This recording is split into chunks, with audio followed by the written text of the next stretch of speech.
Assalamualaikum warahmatullahi wabarakatuh. Perkenalkan, nama saya Sally Febrianti dari Prodi Manajemen. Di sini saya ingin menjelaskan tugas ujian akhir semester dengan mata kuliah Manajemen Operasional, dan dosen pengampu saya itu Bapak Muhammad Taufan Nugroho, SSI MM.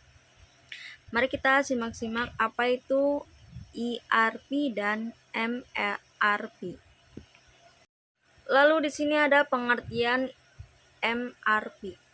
MRP atau Material Requirements Planning adalah sistem yang digunakan perusahaan untuk menghitung komponen dan bahan baku yang dibutuhkan untuk proses manufaktur produk. Sistem ini dibutuhkan untuk menyesuaikan supply dan permintaan produk dengan kapasitas inventory. Lalu di sini juga ada fungsi MRP. Fungsi utama dari MRP ini yaitu dapat membuat proses produk bisa berjalan dengan efektif dan efisien, mulai dari pemesanan bahan baku secara tepat, penentuan jumlah bahan baku yang dibutuhkan, hingga penetapan waktu produksi yang sesuai dengan kebutuhan perusahaan. Selain itu, MRP ini juga berfungsi dalam melakukan pengaturan jadwal atau prioritas.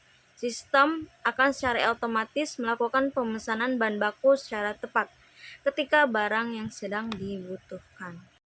Lalu di sini juga ada tujuan MRP ini. Yang pertama itu untuk memastikan ketersediaan material atau item subrakitan.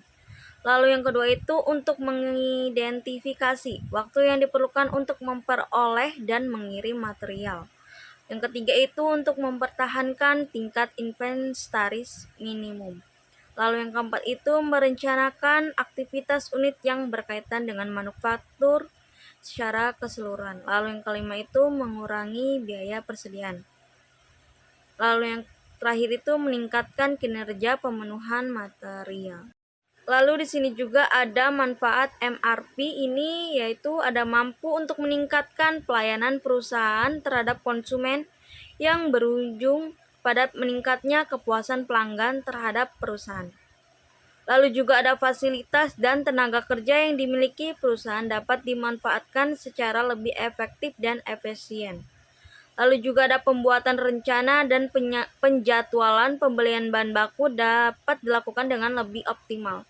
Lalu yang terakhir itu membantu perusahaan untuk tetap menjaga pelayanan terhadap pengguna meskipun tingkat persediaan barang sedang menurun. Lalu di sini ada pengertian ERP atau disebut juga dengan Enterprise Resource Planning. Adalah sebuah perangkat lunak atau software yang digunakan untuk membantu mengatur aktivitas bisnis harian.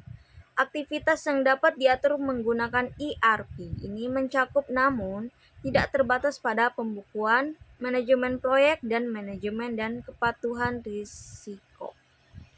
Tujuan ERP ini adalah meningkatkan efisiensi operasional, mengoptimalkan penggunaan sumber daya. Lalu ada meningkatkan visibilitas dan koordinasi serta menyediakan informasi yang akurat dan real time bagi manajemen, dan juga untuk mempermudah pengambilan keputusan yang lebih baik. Lalu di sini juga ada manfaat ERP ini. Yang pertama itu kemudahan akses informasi. Lalu yang kedua itu mengoptimalkan proses bisnis. Lalu yang ketiga itu ada kepuasan pelanggan. Lalu yang keempat itu peningkatan produktivitas. Lalu yang terakhir itu ada fleksibel. Lalu di sini juga ada fungsi ERP ini, yaitu membantu meningkatkan efisiensi kerja dan produktivitas. Lalu yang kedua itu mengintegrasikan seluruh proses bisnis yang ada. Lalu yang ketiga itu mempermudah koordinasi antar departemen. Lalu yang keempat itu mempermudah membuat laporan secara real time. Lalu yang kelima itu meminimalisasi biaya yang tidak perlu. Lalu yang terakhir itu membantu memperluas bisnis. Nah, teman-teman, di sini juga ada perbedaan dari MRP dan ERP.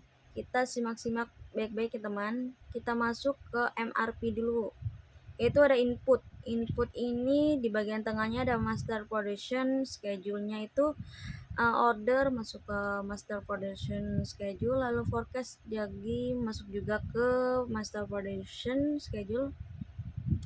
Lalu dari master ini production schedule lalu ke material, lalu juga ada BOM dan inventory masuk ke juga material requirements planning. Lalu di sini outputnya juga itu output itu kan keluar ya guys. Jadi di sini output itu ada forecast, order langsung juga ke material plan, lalu ke work order dan reports. Oke, baik teman-teman, di sini kita lihat bagian ERP. ERP ini Enterprise Resource Planning. Di sini juga ada bagian dari pertama itu di ERP ini ada bagian yang pertama itu ada finance, masuk ke finance, lalu ke ada bagian marketing juga, ada e-commerce, ada inventory, lalu ada manufaktur, lalu ada juga purchasing, lalu juga ada project management dan CRM dan sales. Lalu kita baca di sini ya teman, bagian bawahnya itu perbedaan utama antara EMRP dan ERP.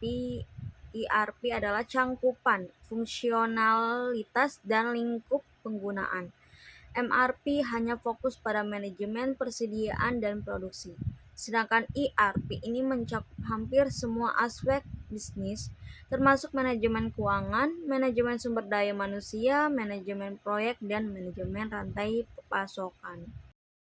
Lalu di sini juga ada kelebihan dan kekurangan ERP. Kelebihannya itu mampu mengelola seluruh aspek bisnis di perusahaan secara terintegrasi. Yang kedua itu menyediakan informasi yang akurat dan terkini tentang seluruh aspek bisnis kepada semua departemen di perusahaan. Lalu yang ketiga itu dapat meningkatkan efisiensi dan efektivitas proses bisnis di perusahaan. Nah, kekurangannya di sini biayanya itu implementasi dan pemeliharaannya yang tinggi. Lalu yang kedua itu proses implementasi yang panjang dan rumit. Lalu yang ketiga itu membutuhkan pelatihan yang intensif bagi pengguna. Nah, di sini juga ada kelebihan dan kekurangan dari MRP. Yang tadi kan ERP, sekarang MRP. Kelebihan dari MRP ini ya, yang pertama itu kemampuan memberi harga lebih kompetitif. Yang kedua itu mengurangi harga penjualan, lalu yang ketiga itu mengurangi inventory, lalu yang keempat itu pelayanan pelanggan yang lebih baik, lalu yang kelima itu respon terhadap permintaan pasar yang lebih baik. Nah, kekurangan dari MRP ini, penggunaan sistem MRP adalah integritas data. Jika terdapat data salah pada data persediaan, bill material data atau master di schedule, kemudian juga akan menghasilkan data yang salah. Nah, lalu di sini juga ada model bisnis supply chain dan contoh dari perusahaannya. Yang pertama itu model yang efisien. Model supply chain yang pertama itu yaitu rantai pasokan yang efisien, di mana manajemennya fokus pada pengurangan pemborosan dan peningkatan efisiensi. Tipe bisnis rantai pasokan yang satu ini cocok untuk industri dengan persaingan pasar yang ketat dan memperebutkan kelompok pelanggan yang sama. Dalam model ini, manajemen harus memaksimalkan pemanfaatan mesin dan aset lain, serta mempertahankan efisiensi peralatan untuk mengurangi biaya. Contoh dari perusahaan yang menjalankan model supply chain ini yang efisien adalah dari Toyota. Nah, yang kedua itu dari model yang cepat.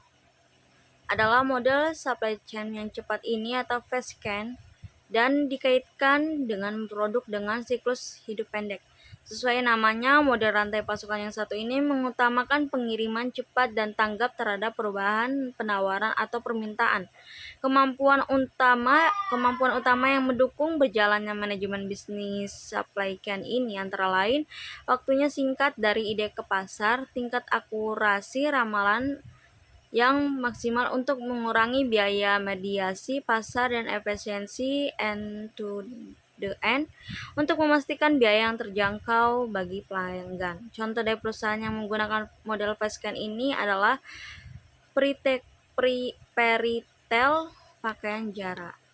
Lalu yang ketiga itu ada model continuous flow.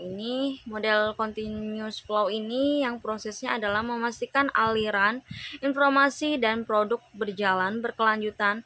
Model ini biasanya dipakai perusahaan dengan profil permintaan pelanggan yang memiliki sedikit variasi. Model continuous flow ini berfokus pada pemeliharaan operasi rantai pasukan yang konsisten dan lancar. Contoh dari perusahaan yang menggunakan model rantai pasukan ini adalah Amazon.